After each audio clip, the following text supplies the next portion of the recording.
นี่เขากำลังมัน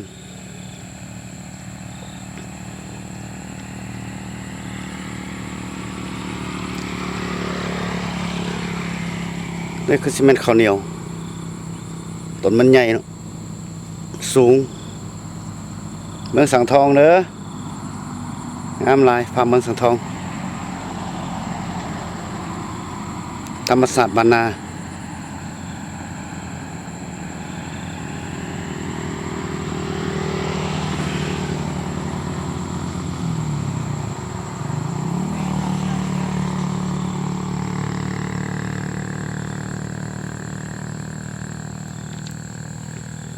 พังนี้เป็นข้าวกำงามนะอาจจะเป็นเดือน11เข้าสู่เดือนงามเนาะอย่าลืมอย่าพลาดเด้อมาเที่ยวทุ่งนาเมืองสังทองทุ่งนาบ้านนี้เป็นบ้าน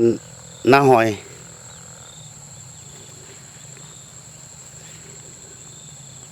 ทุ่งนาบ้านนาหอยเมืองสังทองงามหลาย